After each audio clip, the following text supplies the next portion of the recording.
দিয়েছিল ভক্তদেরকে উদ্ধার করতে কথা দেওয়া ছিল। নাম যার ঐত্রী মুনি বাবা জানেন সুধী দল, তারে একদিন দিল কথা, এই ভূমিটা জানি তোমার পদপর্শে রামচন্দ্র শোনো গুণমণি, যে ভগবান মাটিতে পা দেয় সেই ভূমিটা নীলাক্ষেত্র হয়। ওরে আমার রাবণের রাজা তোর জানা নাই, সত্যি কথা বলি আজ কথা শুনে চলো।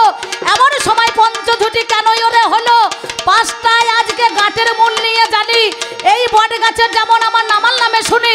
ওরে আমার পাল্লাদারে শোনোই আমার ঠাই, তোমার কাছে বলি কথা আজ বলে জানাই, সত্যিকারে তত্ত্ব কথা আমি দিয়ে যাই। ওরে শোনোই আমার রাবণ রাজা তোমার জানা, একটা হলো আমলকি গো, একটাই ওরে জানি বিল্ল ফল যারে শ্রীফল, আমার জানেন মহাজ্ঞানী। বাবা কেন মূল হয়, মূল থেকে শিকড় নেমে তাকে পঞ্চ ঝুটি বলতে হয় কেন, কি বোঝায়? দেহ দিয়ে বোঝাইছে। আর গাছ অশ্বতম গাছ, বট বৃক্ষ হলো হরিটুকি আমলকি আর বিল্ল ফল বলো মানে শ্রীফল বেল ফল, এই মূল দিয়ে ডালপালা শাখা পোকা যখন নির্ণয় করে তারে বলা হয় পঞ্চঝুটি। জানাই কথাই ওরে সেই পঞ্চবটির কুঠুরিতে করিল নির্ণয় জানি। ওরে আমার পাল্লাদার রাবণ রাজা শুনে চলো তুমি, তাহলে কেন ধনুর্বাণ সন্ন্যাসী বেশ কেন হইয়া গেল? যেদিন রামচন্দ্রের বয়স 14 বছর ছিল, তারকা রাক্ষসীকে বধ করার জন্য তার গুরুদেব ওই ধনুর্বাণ দিয়েছিল। হাই সেটা হচ্ছে বিশ্বামিত্র মুনি আপনাদের যা বিশ্বামিত্র মুনি দিয়েছিলেন। বিশ্বামিত্র মুনি যখন রামচন্দ্র 14 বছর বয়সে তারকাসুরকে নিধন করার জন্য সেই ধনুর্বাণ দিয়েছিলেন। যখন দেখলো পঞ্চবটির বনে যাব, বাঘ ভালুকের বন, সীতাকে রক্ষা করার জন্য তিনি ধনুর্বাণ আমার নিয়ে এলো। আমি জানাই কথাই আপনাদের ভালো, তাহলে সে কি না ক্ষত্রিয়, সে কি ক্ষত্রিয়? ক্ষত্রিয়দের ধর্ম যুদ্ধ করা, ঠিক ধী ধাতু মনোপত্য করে ধর্ম ধরে রাখার নাম ধর্ম। কিন্তু এর ফাঁকে আমাকে একটা প্রশ্ন দিচ্ছে, তুমি যে ব্রাহ্মণ তোমার গলায় পৈত আছে, তাহলে পৈতের মান কি, তার যোগ্য কি? এই খবরদার, সব ব্রাহ্মণ কিন্তু পুজো করতে পায় না। পারবে? হ্যাঁ পারে, সে নিজের পুজো করবে, ঠাকুর মশাই বসে আছে জেনে না ভালো করে। রাবণ রাজা হচ্ছে বৈদিক ব্রাহ্মণ। ব্রাহ্মণ কাকে বলে? যার ব্রহ্ম গায়ন হয়েছে সেই হচ্ছে ব্রাহ্মণ। ব্রহ্মটা কি? পরম ব্রহ্ম সত্তা, তাকে জানতে হবে। ঠাকুর মশাই কিছু মনে করেন না, একটা কথা বলি। ব্রাহ্মণ হয় যদি ব্রহ্মঘাতী, বামনি যদি হয় গর্ভবতী, সেই ব্রাহ্মণকে দিয়ে কেউ যদি পুজো করেন যজমানের হবে ক্ষতি। বেশ বেশ ভালো করে জেনে যা, বুঝতে পারছিস?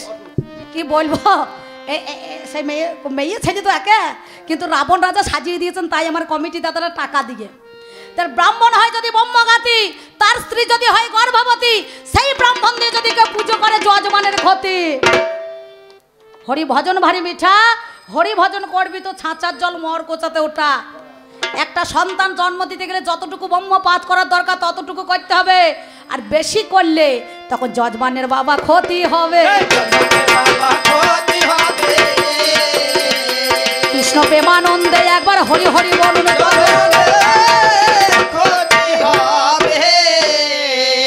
তাহলে আমার পৈতে আছে, কিন্তু তখন 33 কোটি দেবতারা রাবণের ঘরে বাঁধা ছিল, ছিল কি না? রাবণের ঘরে বাঁধা ছিল। কেউ মুড়ি ভাজছে, কেউ জল তুলছে, কেউ রান্না করছে, কেউ পাঠ করছে, কেউ ঘোড়ার ঘাস কাটছে, বুঝতে পারছেন তো? তো দেবতারা সবাই মিলে যুক্তি করে দেখলো রাবণ রাজাকে একটু সন্তুষ্ট করতে হবে। কেন না, অকালে রামচন্দ্র বোধন করলো, সেই দেবী দুর্গার পুজো করতে হবে, আদ্যা শক্তি মহামায়ার পুজো করতে হবে। তাহলে অকালে বোধন যখন করা হয়েছে, এই পুজোটা কে করবে? আমার রামচন্দ্রের কাছে বলো সবাই চলে যায় বলো যে ভাই আমার দশভুজার পূজা করবে হাই বললো তেতা যুগের মধ্যেখানে এই লঙ্কার রাবণ অধিপতি রাজা সেই রাজাকে না তিলক বিজয়ী রাবণ রাজা এই রাবণ রাজাকে দিয়ে পুজো করতে হবে তার গলাতে পৈতে আছে আমাদেরও আছে কিন্তু বৈদিক ব্রাহ্মণ হইতে হবে না কি বলছেন তাহলে এই বৈদিক ব্রাহ্মণ সবাই কিন্তু পুজো করে যেমন দেখবেন আমাদের দেশে ব্রাহ্মণ ছিল না ওই কনস দেশ থেকে রাজা বল্লভ সেন নিয়ে এসেছিল তার বাবা যখন মারা যান তখন অজ্ঞদানী ব্রাহ্মণদেরকে নিয়ে এসেছে ছাতা জুতো ভূমিদান গরুদান ইত্যাদি সেই দান নিয়ে যখন সেই দেশে ফিরে যায় তখন বলল তোমরা তাদের কাছ থেকে দান নিয়ে এসেছো এই ব্রাহ্মণ সমাজকে তোমরা কলঙ্কিত করেছো আর তোমাদেরকে আমরা সমাজে বাবা মিশতে দেবো না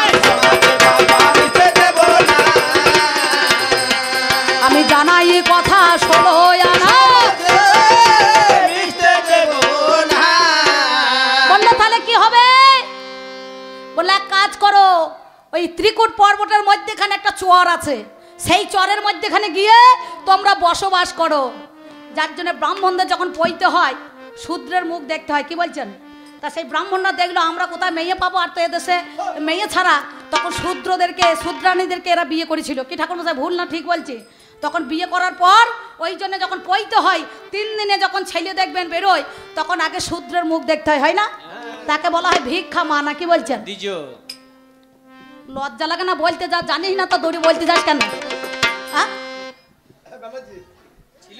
কি একটা মেয়ে ছেলে সে চন্ডালের ঘরে জন্ম নিয়ে ব্রাহ্মণকে বিয়ে করতে পারে একটা মেয়ে ছেলে বাগদির ঘরে জন্ম নিয়ে ব্রাহ্মণকে বিয়ে করতে পারে পারে মেয়ে ছেলে কোনো জায়গা আছে নাই তাহলে তার গলায় পইতে নাই কেন সে তো পইতের অধিকারী নয় যোগ্য নয় তবুও কিন্তু সে ব্রাহ্মণই না কি বলছেন হ্যাঁ কি না কারণ সরস্বতীর পইতে আছে লক্ষ্মীর পইতে আছে নাই কালীর পইতে আছে আদ্যাশক্তি মহামায়ার পইতে আছে কিন্তু আমাদের মেয়ে ছেলে পইতে নাই কেন এখন তো সব বামুন নয় এরা সব কিছু মনে করেন না কলির বামুন ঢোরা সব জেনা ছবে তারই পাপ ঠাকুরমশাই খবরদার যেন কিছু মনে করি না পাপ দিন না এখনকার পুজোটা কেমন হয়েছে বলুন দেখিনি বলে এটাকে বলে কলা বলে ভরিয়ে দে বামুনের ঝোলা এটা কি মন্ডা বলে ভরিয়ে দে আমার গিন্নি খেয়ে হবে ঠান্ডা বলে এটা কি বলে কাঁচা বেল বলছে দরকার নাই মায়ের চরণের দিকেই ঠেল বলছে এটা কি বলে দুর্বা ধান বলে মায়ের চরণে করো দান দিয়ে বলছে আড়াই কাটি বাজাবি ঢাকিকে মানে ঢুলিকে বলছে বলছে ভালো করে কাপড় ঘেঁচে দে এবার হোম যজ্ঞ করতে হবে তো খবরদার যদি দেখেছিস তো চোখ কানা হয়ে যাবে বলছে তাই নাকি বলে হ্যাঁ তখন একটা পঞ্চপ্রদীপ ধরাবার একটা ঘন্টা ভরবে দেখবে না এই আঙুলের ফাঁকে দিয়ে বলে বাজা তো বলে এবার আরতিটা করে দিই আড়াই পাকে নাকি বলছেন বলছে মা আমি যা করলাম আর তুই যা দেখলি যদি এদেরকে দেখেছিস তাহলে তোর ব্যবস্থা করবো মানে বলেছিস মা বলছে কি করবি বেটা বলছে এই দেখো ছেঁকা দেবো ছেঁকা দেবো ছেঁকা দেবো লক্ষ্য করে দেখেছেন আর ঘন্টাটা আঙুলে ফাঁকে ঢোকাবে এ বলবে যা হইলো সব আমার হলে তোদের ঘন্টা হইল ঘন্টা হইল ঘন্টা হইল কে কি বলছেন হ্যাঁ তাহলে এমন বামুন তো হইলে হবে না সেই জন্য রাবণ রাজাকে সন্তুষ্ট করার জন্য দেবগণ সবাই যুক্তি করে দেখলো বৈদিক ব্রাহ্মণ না হলে পুজো হবে না সে নিজের পুজো করতে পারবে চ্যাটার্জি মুখার্জি ভট্টাচার্য কিন্তু আর বাদ বাকি যারা আছে তারা সে পরের বাড়িতে জজ মানে বামুন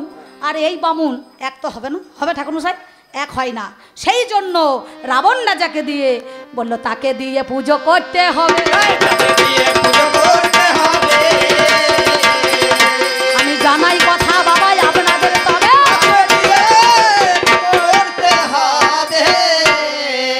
এবার আর একটা মজার কথা আমার কাছে গাইবো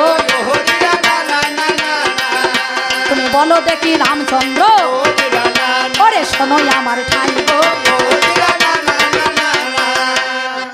বলে কোন রামায়ণে লেখা নাই যে পিতৃসত্য পালনের জন্য রামচন্দ্র বনবাসে গিয়েছে আস্তে বলছে মায়ের জন্য রামচন্দ্র বনবাসে গিয়েছে ভুল মায়ের সঙ্গে বাবার আলোচনা হয়েছে নাকি যেদিন রামচন্দ্র যজ্ঞ করলো ঋষি সিংহ মুনি তার পুত্র বিভাণ্ডক মুনি এলেন একদিন দশরথ রাজা মৃগয়াতে গিয়েছিলেন। মৃগয়া মানে রাজাদের কর্ম হচ্ছে তাদের শিকার করা, সে হরিণী হোক আর বাঘই হোক আর যাই হোক না কেন। এবার কি করিল, ও বাবা রে, হাই রে মরি হাই, ওরে আমার রাবণ রাজা শোনো সমদয়। আস্তে, সেই দাদা কই, সেই ভদ্রলোক এখানে পকেটে হাত ভরে বলতে এসেছিল, সে আছে তো? তাকে ডাকুন, সামনে বসান, সে তত্ত্ব হচ্ছে নাকি দেখবো একবার। সে কই ভদ্রলোক, বিরাট মুচ্ছুতি করছে, কই সে আছে তো না পালিয়ে গিয়েছে? আছেন? বেশ ভালো থাকবেন লাস্ট পর্যন্ত, থাকুন, তারপর কি হয় দেখছি। এবার কি হইল বাবের কথা আপনাদের জানাই, আপনারা জ্ঞানী জনে জানেন মহাশয়। ওরে যখন সেদিন দশরথের রাজা চলে গেল, আমার অন্ধমুনির পুত্র বাবা সিন্ধু নামে হইল। ওরে এমন সময় সিন্ধু মুনি কি কর্ম করেছে, ওই সরজ নদীর তীরে বাবা সেজন গিয়েছে। সরজ নদীর তীরে গিয়ে কলসি লইয়ে জল আনিতে যায়, আর কলসির মুখে ভক ভক শব্দই উঠছে আপনাদের জানা। আর দশরথ রাজা মনে করেছে তার বোধ হরিণে জল পান করিছে।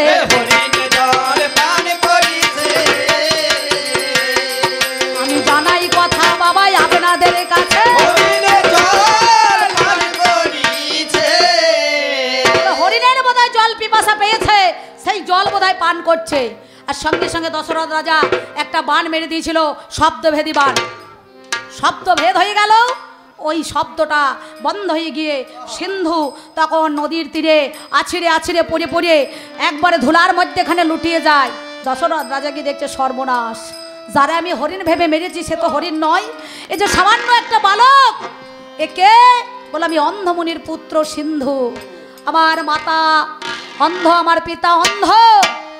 আজকে আমি সেই মাতা পিতা সেবা দেওয়ার জন্য বনের ফল মূল পাতা তোতা নিয়ে গিয়ে তাদের জল নিয়ে গিয়ে সেবা সুস্থ করি, কিন্তু আমি ছাড়া আমার পিতার আর কেউ নাই। তখন এই কথা বলতে বলতে তার দেহটাকে প্রাণটা ত্যাগ করে দিল। সঙ্গে সঙ্গে দশরথ রাজা তারে কোলে করে নিয়ে গিয়ে ওই মুনির কুঠুরিতে নিয়ে গেল। মুনিবরকে অভিশাপ দিল, হে রাজা, আজ যেমন তুমি আমার এই পুত্রকে বধ করলে, আমিও তোমাকে অভিশাপ দিলাম, পুত্রের সঙ্গে একদিন তোমাকে হাহাকার করতে হবে। পিতা মাতা বেঁচে থাকতে তার যদি যোগ্য পুত্র মরে যায়, কেমন যে কষ্ট, এ কষ্ট বেদনা সহ্য করা দা। দশরথ রাজা হাহা করে হেসে বললেন, মুনিবর, আমার তখন পুত্রই নাই, আমার কেমন করে শোক হবে, তাপ হবে, আমার কেমন করে বেদনা যন্ত্রণা দুঃখ হবে, আমার নিজের পুত্র নাই। তখন শান্তা নামে একটা মেয়ে ছিল, পালিত মেয়ে। ওই শান্তা স্বামী সেই বিভাণ্ড আস্তে আস্তে বাবা। এমন সময়, ও মা, তোমাদের ফাটা পায়ে প্রণাম করছে, অম্বিকা একটু থামো। মেয়ে ছেলে যার দেখেছেন একটু ফাঁক পেয়ে তার গল্প করতে লেগেছে। এত ভালো গান হচ্ছে, সেটা কিন্তু এদের মনে ধরছে না। আপনারা জানেন, এ গান বাদ দিয়ে যদি এখন বলা হতো কৃষ্ণের নাম করনে কে আর শোনাবে, পিঞ্জর ছাড়িয়া একদিন পাখি তোর পালাবে।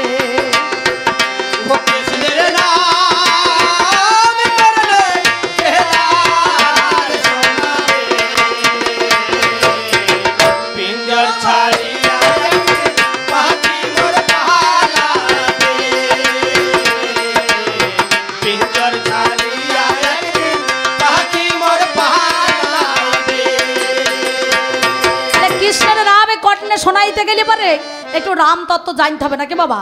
রামটা হচ্ছে লীলা আর কৃষ্ণটা হচ্ছে একটুখানি তোলা, বুঝতে পারছেন।